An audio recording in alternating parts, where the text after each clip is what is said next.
Hi ನಮಸ್ಕಾರ. ಇವತ್ತು 1 kg mutton sambar ಹೇಗೆ ಮಾಡೋದು ಅಂತ ನೋಡೋಣ. ಸ್ವಲ್ಪ ಎಣ್ಣೆ ಬಿಟ್ಟು ಎಣ್ಣೆಗೆ ಸೋಂಕಾಳು ಹಾಕಿ ಒಂದು ಮೀಡಿಯಮ್ ಸೈಜ್ ಈರುಳ್ಳಿ ದಪ್ಪ ದಪ್ಪಗೇ ಕಟ್ ಮಾಡಿ ಹಾಕ್ಕೊಳ್ಳಿ.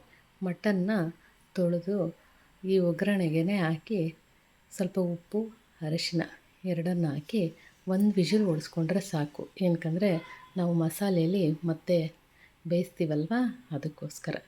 ಈಗ ಮಸಾಲೆಗೆ ಏನೇನು ಬೇಕು ಅಂತ ನೋಡ್ಕೊಳ್ಳೋಣ. ಒಂದು ಅರ್ಧ ಹೋಳು ತೆಂಗಿನಕಾಯಿ, ಸ್ವಲ್ಪ ಶುಂಠಿ, ಬೆಳ್ಳುಳ್ಳಿ, ಕೊತ್ತಂಬರಿ, ಚಕ್ಕೆ, ಲವಂಗ, ಟೊಮೆಟೊ, ಕೊತ್ತಂಬರಿ ಸೊಪ್ಪು ಇಷ್ಟನ್ನು ನುಣ್ಣಗೆ ರುಬ್ಕೊಂಡಿದ್ದಾಯಿತು. ಈಗ ಮಟನ್ ಬೆಂದಿದೆಯಾ ಅಂತ ನೋಡೋಣ. ಈಗ ಬೆಂದಿರೋ ಮಟನ್ ನಾವೇನು ಮಾಡೋಣ ಅಂದರೆ, ಮನೆಯಲ್ಲೇ ಮಾಡಿಟ್ಕೊಂಡಿರೋ ಅಂಥ ಮಟನ್ ಮಸಾಲ ಹಾಕಿ ನೀರು ಹಾಕ್ಬಾರ್ದು, ಹಾಗೇ ಡ್ರೈ ಆಗೇ ಹುರಿಬೇಕು. ಹುರಿತಾ ನಾವು ರುಬ್ಬಿಟ್ಕೊಂಡಿದ್ದೀವಲ್ಲ ಮಸಾಲ, ಅದನ್ನು ಸಹ ಸೇರಿಸಬೇಕು.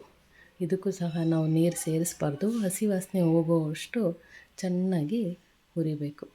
ಹುರಿದಾದ್ಮೇಲೆ ಬಿಸಿ ಬಿಸಿ ನೀರನ್ನೇ ಹಾಕಬೇಕು. ತಣ್ಣೀರು ಹಾಕಿದ ತಕ್ಷಣ ಏನಾಗುತ್ತೆ ಅಂದರೆ ಗಟ್ಟಿ ಆಗ್ಬಿಡುತ್ತೆ, ಮಟನ್ನು ಮೆದುವು ಬರಲ್ಲ.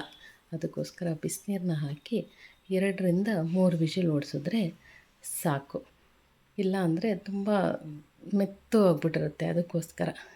ಈಗ 2 ವಿಷಿಲ್ ಆಗಿದೆ ನೋಡಿ, ಎಣ್ಣೆ ಎಲ್ಲ ಬಿಟ್ಟು ಬಂದಿದೆ. ಈಗ ಒಂದು ಬಿಸಿ ಬಿಸಿ ಮುದ್ದೆಗೆ ಹಾಕ್ಕೊಂಡು ಮಟನ್ ಸಾಂಬಾರು ಊಟ ಮಾಡ್ತಾಯಿದ್ರೆ ತುಂಬ ಚೆನ್ನಾಗಿರುತ್ತೆ. ಅನ್ನದ ಜೊತೆಗೂ ಹಾಗೆ ಚೆನ್ನಾಗೇ ಇರುತ್ತೆ. ಟ್ರೈ ಮಾಡಿ ನೋಡಿ. ಹಾಗೆ ನಮ್ಮ ಚಾನಲ್ನ ಸಬ್ಸ್ಕ್ರೈಬ್ ಮಾಡಿ.